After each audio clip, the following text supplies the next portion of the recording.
Pakistan versus New Zealand का दूसरा ODI खत्म हो चुका है और पाकिस्तान ये मैच भी हार चुका है। पाकिस्तान ने टॉस जीता था और बॉलिंग का फैसला किया था। आई थिंक मुझे नहीं पता कि इस पे क्या डिस्कशन कर सकते हैं, नहीं कि क्या आज के मैच में हुआ। स्कोर कार्ड मैं आपको बताता हूँ, फिर उसके बाद बात करते हैं इस पे। है पाकिस्तान ने बॉलिंग का फैसला किया था, सो न्यूजीलैंड ने बैटिंग की और उनकी तरफ से रेस मारियो ओपन करने आए निक कैली के साथ। डिसेंट स्टार्ट था उनका, डिसेंट नहीं, मेरे ख्याल से बहुत बेहतर स्टार्ट था। जिस तरह से वो चल रहे थे, 5-6 ओवरों में उन्होंने 50 कर दिया था। खैर उनके पावर प्ले में एंड पे 2 आउट हो गए थे, 72 रन उन्होंने बनाए थे आई थिंक पावर प्ले में। और मारियो ने 18 रन बनाए 25 बॉलों में। कैली ने 31 रन बनाए 23 बॉलों में। 134 का स्ट्राइक रेट था, 2 छक्के और 4 चौके लगाए। उसके बाद हेनरी निकल और डैरिल मिचेल आए। डैरिल मिचेल भी जल्दी आउट हो गए थे, 18 रन उन्होंने बनाए 18 बॉलों में। निकल्स ने 22 रन बनाए 32 बॉलों में। मैच उसके बाद शुरू होता है, माइकल ब्रेसवेल आते हैं, वो भी आए, आज ऊपर ही खेले आई थिंक, और 17 रन वो भी बनाते हैं। अब हम 132 में इनके 5 आउट कर लेते हैं और वहां से फिर मैच शुरू होता है, जहां पे मोहम्मद अब्बास खड़े हुए थे, वो काफी देर से खड़े हुए थे, शुरू में उन्होंने अपना टाइम लिया। और उसके बाद फिर मिचेल है जो कि उनके कीपर है और रेगुलरली पिछले कुछ टाइम से खेल रहे हैं। T20 सीरीज में भी हमने उनको देखा और आज उन्होंने आई थिंक ऐसी इनिंग खेल दी जो कि रिक्वायर्ड थी उनकी टीम के लिए, और उन्होंने 99 रन बनाए 78 बॉलों में। और मैं फिर वही कहूंगा कि हमें एंड पे डेथ बॉलिंग, पिछले मैच में तो ऐसे हुआ ना कि हमने 25 ओवर में मार खाई, आखिरी 25 ओवर में। पहले 25 ओवर हमारे डिसेंट थे। आज भी किसी हद तक कह सकते हैं कि 132 में 5 आउट थे, उसके बाद आपको वाइंड अप करना था। आखिरी पेयर था ये, अब्बास का और हे का आखिरी पेयर था, इन दोनों को आउट करना था तो मैच खत्म वहां पे हो जाना था, 200 भी नहीं फिर होना था। सो खैर मिच है, उसने अच्छा खासा मारा। पाकिस्तानी बॉलर्स भी मैं कहूंगा कि डिसेंट बॉलिंग कर रहे थे, एंड में फिर उनको मार भी पड़ी। खैर इन्होंने मैच एंड तक थोड़ा सा खींचा और पावर फिगर्स अगर मैं आपको बताऊं तो पहली 54 पे, दूसरी 71 पे और तीसरी 100 पे, चौथी 102 पे, फिर 132 पे 5 आउट हो चुके थे। फिर छठा आउट 209 पे होता है और फिर सातवां आउट 236 पे होता है और फिर आठवां आउट 270 पे होता है। सो इसी तरह वो करते करते वो 292 तक पहुंच गए। और उसके बाद भी आई थिंक लग रहा था कि पाकिस्तान, मुझे अभी तो फिलहाल में कॉम्बिनेशन को समझ ही नहीं पा रहा कि पाकिस्तान करना चाह रहा है बैटिंग के साथ बॉलिंग के साथ। बॉलिंग में किसी हद तक कह सकते हैं अब मोहम्मद अली को भी बिठाना नहीं चाहिए था, आपने वसीम जूनियर को खिलाना तो था, बट आपको देखना था आपको किसकी जगह पे खिलाना है, क्योंकि आज हारिस को भी मार पड़ी है। सो मुझे कोई अभी ना विजन इनका नजर आता नहीं है कि क्या ये करना चाह रहे हैं। और जो नेक्स्ट ओवर होगा उसमें ये क्या करेंगे, इस सीरीज के रिजल्ट्स को देखते हुए किस तरह के फैसले होंगे आने वाली सीरीज के लिए। सो ये काफी ऐसी चीजें हैं जो कि देखी जाएंगी। उसके बाद अगर पाकिस्तान की बॉलिंग की बात करें तो फहीम अशरफ ने 10 ओवरों में 40 रन दिए, बैटिंग भी अच्छी की। अब 46 रन डिसेंट लग रहे हैं, बट आई थिंक पाकिस्तान का कोलैप्स भी था बैटिंग में। एक आउट भी किया इन्होंने, आकिब जावेद ने 10 ओवरों में 40 रन देकर आउट किया। हारिस रऊफ ने 10 ओवरों में 75 रन दिए, एक आउट किया। उनको इस टीम में शामिल किया गया था वनडे की, कि उनकी परफॉर्मेंस जो थी वो T20 सीरीज में अच्छी थी।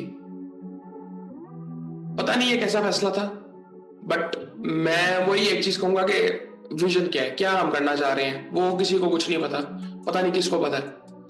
और खैर उसके बाद वसीम जूनियर, उन्होंने 10 ओवरों में 78 रन दिए और ये आखिरी ओवर में उनको मार पड़ी है। वो पूरा मैच उन्होंने बड़ी डिसेंट बॉलिंग की है, लेकिन मुझे ना थोड़ा सा इनका एक्शन थोड़ा सा डिफरेंट लगा है। मैंने इनको आज देखा है तो मुझे लगता है कि इनकी ना आज मैंने जो इनको देखा, इनकी बॉडी ज्यादा गिर रही थी। पता नहीं, मैं गलत हो सकता हूँ, 1-2 मैचेस में देखूंगा तो फिर पता चलेगा, लेकिन मुझे लग रहा था कि आज इनकी बॉलिंग में इनकी बॉडी ज्यादा गिर रही थी। पेस में मैं कहूंगा कि जिस तरह की पेस से बॉलिंग करते हैं रेगुलरली, शायद थोड़ी सी कम थी पेस। और डिसेंट बॉलिंग थी, लेकिन आखिरी ओवर इनका बहुत, मतलब 9 ओवरों में 56 रन थे। और उससे पहले इससे भी बेहतर थी बॉलिंग। आखिरी 2-3 ओवर में मार पड़ी है, आखिरी ओवर में कुछ ज्यादा मार पड़ी है और 2 आउट इन्होंने किए।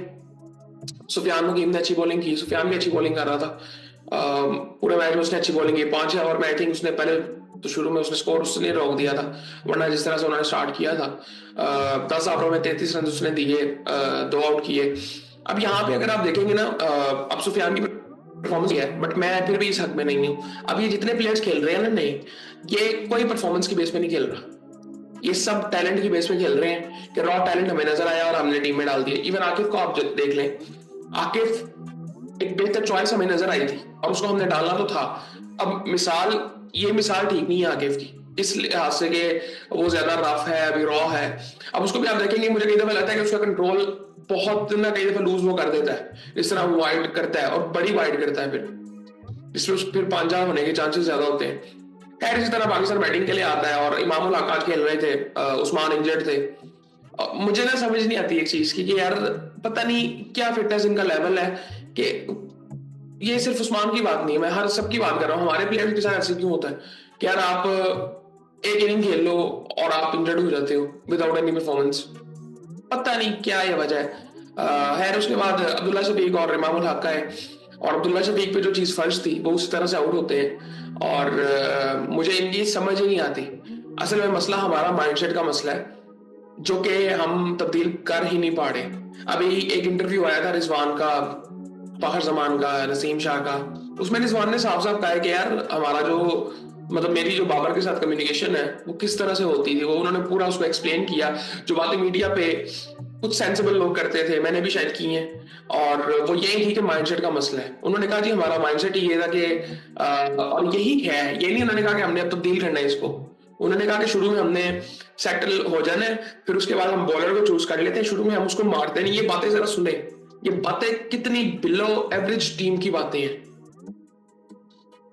कि हम बॉलर को चूज कर लेते हैं कि ये बॉलर हल्का है, फिर उसको हम मारते नहीं है ताकि वो बैट्समैन जो कप्तान है वो उसको हटाए ना, और फिर बाद में हम उसको मारते हैं और फिर हम आउट हो जाते हैं। ये इस माइंडसेट से हम खेलते हैं और इस चीज को एक्सेप्ट कर ली है, और इस चीज की अवेयरनेस ही नहीं है कि वो क्या बोल रहे हैं, और ये जो कर रहे हैं वो अप्रोच ही ठीक नहीं है। कोई टीम इस तरह से नहीं करती है, आपको चांस लेना है साथ साथ। सो खैर आई थिंक ये अब यहां से हमें अंदाजा लगा लेना चाहिए कि रिजवान के बारे में बहुत सी बातें होती थी, अभी भी होती हैं, शायद वो कप्तान बड़े बेहतर है, बट जो ऑप्शन हमारे पास है उनकी बात मैं कर रहा हूं। ये हमारे लिए कोई आइडियल कप्तान नहीं है हमारे लिए। इस माइंडसेट के साथ कोई आइडियल कप्तान हो ही नहीं सकता आज के दौर में। खैर अब पता नहीं आगे क्या होता है, मुझे कोई उम्मीद नहीं थी, मुझे आज भी कोई उम्मीद नहीं थी, और मैंने मैच कोई इतना खास देखा नहीं है, और मैंने बाद में हाइलाइट्स दोबारा देखी हैं ताकि मुझे पता चले कि मैच में हुआ क्या। दिल्ली, मुझे पता था मैच में ऐसे होना है, हमने ये गंद करना है, मुझे पता था। सो खैर उसके बाद बाबर आते हैं, वो भी उसी तरह से आउट होते हैं, गॉड बिहाइंड आउट होते हैं। उसके बाद रिजवान साहब आते हैं। रिजवान साहब की मुझे समझ नहीं आई थी कि वो शॉर्ट उन्होंने खेली क्यों थी। आउट तो सारे हो रहे थे, लेकिन ऐसे कौन आउट होता है, वो उस टाइम पे जरूरत भी नहीं थी शायद, और कोई ऐसा मैच भी नहीं था कि 300 टप गया था, तो आपने जब 350 हुआ होता है आप लोग तब चांस लेते नहीं है। हाँ 300 से कम था, आपको रन बॉल जाना था। समझ से बाहर है चीजें मेरी। सलमान आगा नो रन बना के वो भी आउट हो गए, और तैयब ताहिर को अब सीरियसली देखना पड़ेगा यार, कि बहुत ज्यादा चांस हो गए हैं, और अब सीरियसली उनको कोई इनिंग आई थिंक अगला मैच में उनको देना तो चाहिए यार, बट आई थिंक मेरा तो यह था इरफान को भी आज बिठाना नहीं चाहिए था। ठीक है फहीम को आपने खिलाया, वसीम को खिलाया, आप हारिस को बिठा देते आज। आपको उम्मीद क्यों थी इस मैच से, मुझे समझ नहीं आई। अब अगले मैच में आप देखेंगे कि नसीम भी आज खेल नहीं रहे थे, उन्होंने बॉलिंग नहीं की, वो सिर्फ सब्स्टिट्यूट आए थे। आरिस रऊफ को बॉल लगी थी, पता नहीं अब उनकी क्या सूरत हाल है।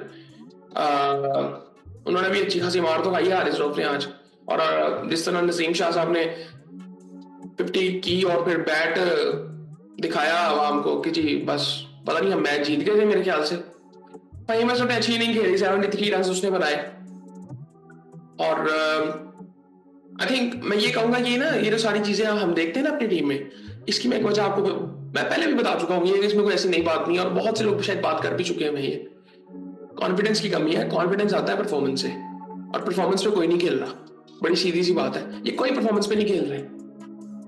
ये सब सिर्फ ये टैलेंट है कि जी ये कुछ एक शॉट्स हमें नजर आ गई, उसने 2 छक्के लगा दिए, उसको टीम में डाल दो, उसने ये कर दिया, उसको टीम में डाल दो। इस परफॉर्मेंस पे सब खेल रहे हैं, उसमें से ना एक परफॉर्मेंस आ जाती है, फिर उसको जस्टिफाई किया जाता है, फिर हम उसको सेलिब्रेट भी कर लेते हैं, जिस तरह हमने T20 सीरीज में किया था। 5 T20 खेले, एक जीते, हमने सेलिब्रेट उसको कैसे किया था। हारिस रऊफ साहब जिस तरह सेलिब्रेट करते हैं ना, उनको थोड़ी सी शर्म आ जानी चाहिए अब। और वो जिस तरह से मीडिया को आगे भी कह रहे होते हैं कि आप लोग तो पीछे पड़े होते हैं, भाई आपकी परफॉर्मेंस ही कोई नहीं है,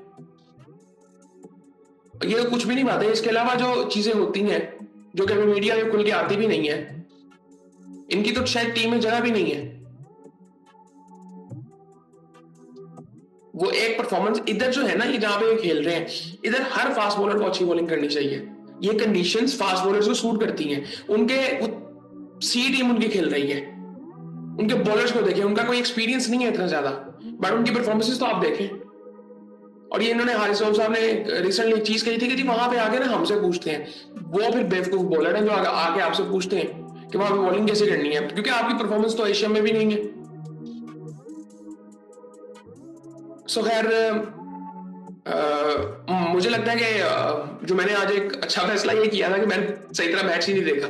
सो मुझे वो उस तरह से कोई इतना मतलब है भी नहीं, क्योंकि मुझे उम्मीद नहीं थी इतनी खास हुई। सो मुझे था कि अब नए लड़के हमको मौका दिया जाए, कुछ ना कुछ परफॉर्मेंस आएगी तो बाद में देखेंगे हाईलाइट्स में। सो आज ऐसे ही हुआ, बिल्कुल ऐसे मैंने किया। और 3 बजे मैच था, तो मुझे कोई शौक नहीं था कि मैं बहुत स्पेशली ये मैच देखूं उठ के। खैर उसके बाद नसीम शाह साहब ने 51 रन बनाए, सुफियान ने 1-2 शॉट्स से खेले, 13 रन बनाए और हम 208 तक पहुंच गए थे। अब मैं अपने यहाँ पे पाकिस्तान की फॉलो विकेट्स बताता हूँ। पहली 6 पे, दूसरी 7 पे, तीसरी 9 पे, चौथी 31 पे, पांचवी 32 पे। उनके 132 पे पहुंचे, तो हम बात कर रहे थे कि उनको वाइंड अप करना है, हमारे 32 पे थे। सो अब यहाँ पे प्लीज ये कोई ना कहेगा यार हमने भी तो कर लिया 200, बस करते हैं यार। सो आई थिंक 32 पे 5 थे, छठा आउट हुआ 65 पे, फिर 72 पे 7वां आउट, 72 पे 7 आउट हो गए थे हमारे। मैच वहां पे खत्म हो चुका था, मैच तो बहुत पहले खत्म हो चुका था। आप ये बाबर जहां पे आउट हो गया था, मैच वहां पे खत्म हो चुका था। क्योंकि हम कहते तो उसको है। पिछले मैच में मैं देख रहा था कुछ मीडिया के लोग बातें कर रहे थे, इवन इंडिया का मीडिया बात कर रहा था। राम गुप्ता साहब ने एक वीडियो बनाई थी जी, बाबर आजम अगेन उन्होंने मैच फिनिश नहीं किया। ओ भाई, बाकी जो 10 प्लेयर खेल रहे हैं वो क्या कर रहे हैं? सो मैं उनको भी कहूंगा कि मैं उनको भी कहता हूँ कि बड़ा रिस्पेक्टेबल वो जर्नलिस्ट है, और बाकी मीडिया भी। आई थिंक ये इस तरह की बातें ना किया करें। बाकी टीम आपकी क्या कर रही है?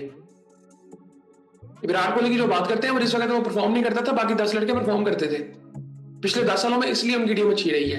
इसलिए विराट कोहली, उसने पता नहीं 4-5 साल परफॉर्म ही नहीं किया था, इसी तरह परफॉर्म कर रहा था जिस तरह बाबर कर रहा है।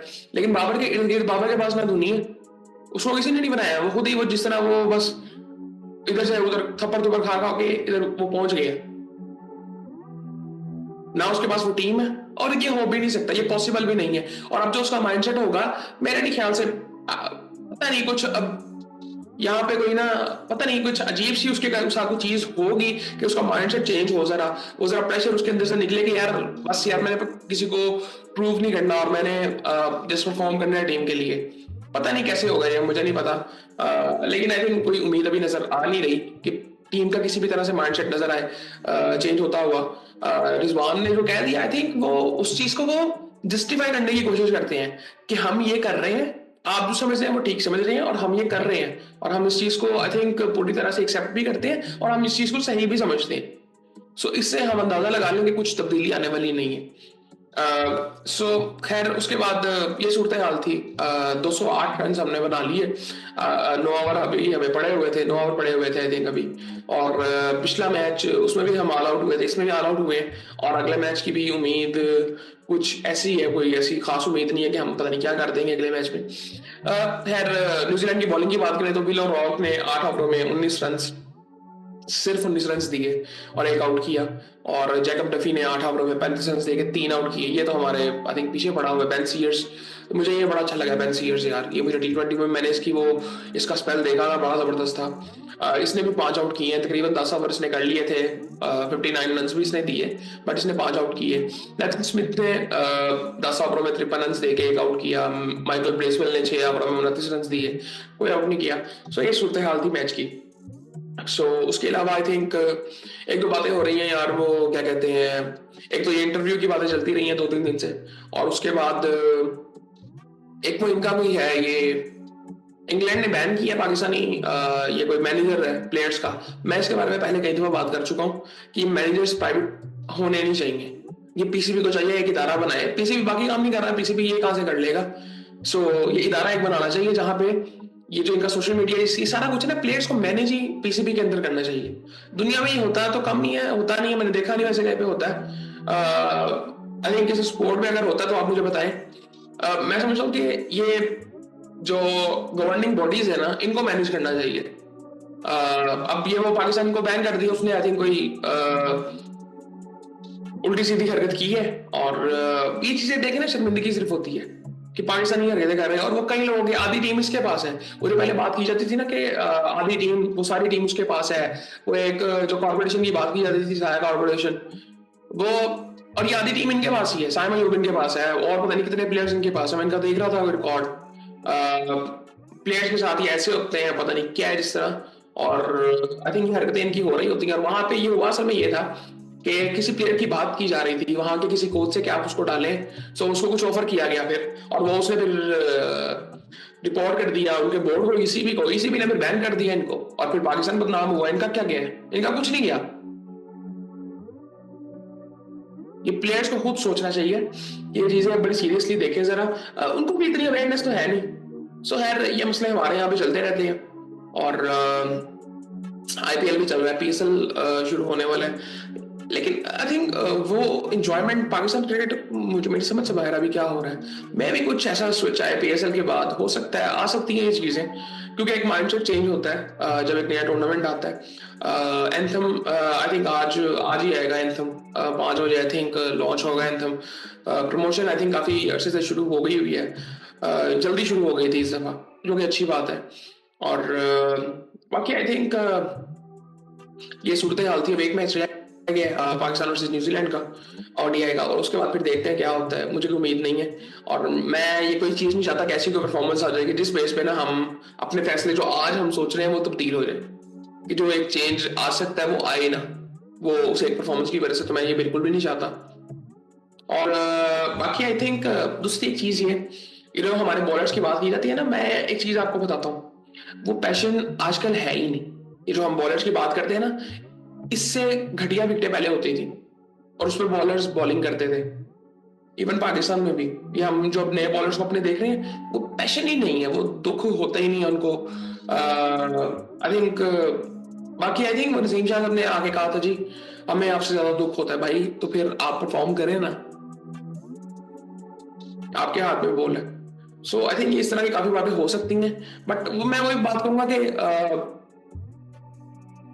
ये आई थिंक ये चीजें ये समझ नहीं सकते हैं, इंटेलेक्ट लेवल उतना है ही नहीं।